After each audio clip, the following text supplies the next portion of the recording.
I've been a park ranger for 15 years, and most of that time has been peaceful. You see the occasional lost hiker, a few rowdy campers, but mostly it's just me in the woods. I thought I'd seen everything this forest had to offer. I was wrong. It all started last fall, just as the leaves began to turn. The park was quieting down for the season. Fewer tourists, fewer cars in the lot. That's when we started getting the calls. Not many at first, just 1 or 2 a week. People reported strange noises at night. Not the usual animal sounds, not coyotes or owls. They described it as a high-pitched wail, almost like a woman screaming but distorted electronic sounding. We chalked it up to wind whistling through the canyons or maybe a mountain lion. We have a few, but they're notoriously shy. We told people not to worry. Then, things escalated. A family camping near Hemlock Creek called in, completely panicked. They said something had been circling their tent all night, making that same screaming noise. They described heavy, deliberate footsteps, not like a bear or a deer. They said it felt like whatever was out there was watching them, testing the tent, pushing against the fabric. They packed up and left in the middle of the night, didn't even wait for the sun to come up. When I went to check the site the next morning, I found tracks. They weren't from any animal I recognized. They were large, almost human-like, but the stride was too long, and the impressions were too deep, as if whatever made them was incredibly heavy. There was also this weird, sticky residue left on their tent, a dark resin-like substance that smelled faintly of pine and something else, something coppery, like old blood. That's when I started to feel a genuine sense of unease. This wasn't a prank, this wasn't a bear. I started patrolling more frequently, especially around the areas where the reports were coming from. I'd drive the trails at dusk, my spotlight cutting through the trees, feeling a constant prickle on the back of my neck. The woods, a place I had always considered my home, suddenly felt alien and hostile. The silence was the worst part. The forest, which was usually alive with the sounds of crickets and frogs, would go dead quiet. It's a silence that means a predator is near, and every animal for a mile around knows it. And in that heavy silence, I'd sometimes hear it, that awful wailing scream echoing through the valleys.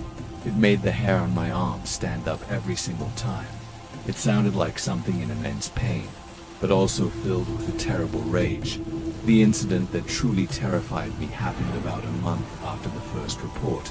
I was doing a late-night check on the northern boundary, an area rarely visited by hikers. My radio crackled to life. It was Sarah, one of the newer rangers, her voice shaking. She was calling from Watchtower 3, a remote lookout post deep in the woods. She said she could see a fire. This was a huge red flag. We were in a dry season, and a single spark set the whole park ablaze. I told her I was on my way and to keep an eye on it. As I drove, I tried to get more details, but her transmissions were breaking up, filled with static. All I could make out were panicked phrases like, "not a campfire," and "it's moving." That didn't make any sense. How could a fire be moving? By the time I reached the base of the trail leading up to Watchtower 3, the smell of smoke was thick in the air, but it was a strange smoke. It didn't smell like burning wood. It smelled chemical, acrid, like burning plastic, and something else I couldn't place. I parked the truck and started to hike up. It was pitch black, and my flashlight beams seemed to be swallowed by the darkness. The silence was absolute. No insects, no animals, nothing. Just the crunch of my boots on the dry leaves. Halfway up the trail, I found Sarah's radio lying on the ground. It was cracked, but what was strange was that it was warm to the touch, almost hot. Now I was seriously worried. I called her name, but only the echo answered back. I reached the clearing where the watchtower stood. The tower itself was a simple wooden structure, about 40 feet tall. The door at the base was wide open, swinging gently in the breeze. A sick feeling churned in my stomach. I drew my service pistol, not that I knew what I would use it for, and slowly climbed the stairs, my heart pounding in my chest. Each step creaked under my weight, the sound deafening in the stillness. When I got to the top, the lookout cabin was empty. A single lantern was overturned on the floor, its oil spilled in a dark pool. The logbook was open, and Sarah's last entry was just a single, jagged line, as if her hand had been violently jerked away. And then I saw them. Scorch marks all over the interior walls and floor, but they weren't like normal fire damage. They were bizarre patterns, almost like intricate symbols, seared into the wood.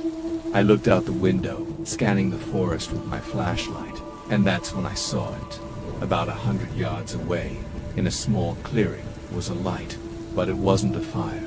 It was a tall, slender figure, maybe 7 or 8 feet tall, and it was glowing. It pulsed with a sickly greenish-white light, bright and then dim, bright and then dim. It stood perfectly still, its form humanoid but unnaturally thin, with limbs that were too long. As I watched, frozen in place, it slowly turned its head to look directly at the tower. It had no face that I could see, just a smooth surface that reflected the eerie light it was emitting. And then it let out that sound, that high-pitched electronic wail. It wasn't coming from a mouth, it seemed to emanate from its entire body, a sound wave that vibrated through the air, through the floor of the tower, and into my very bones. I didn't even think, I just ran. I scrambled down the stairs, stumbled out of the tower, and sprinted down the trail faster than I ever have in my life. I didn't look back. I could hear it behind me, that terrible screaming echoing through the trees, and the sound of heavy, rapid footsteps crashing through the underbrush, keeping pace with me. I reached my truck, fumbled with the keys, and peeled out of their tires, spitting gravel. I drove straight back to the main station and locked the doors. We organized a search party with Sarah at first light. We searched for days. We found nothing. No tracks, no signs of a struggle, no more strange residue. It was like she, and the glowing thing I saw, had simply vanished. Sarah was officially listed as a missing person, presumed to have gotten lost in the wilderness. But I know what I saw. The northern section of the park has been closed indefinitely, officially due to unstable geological conditions.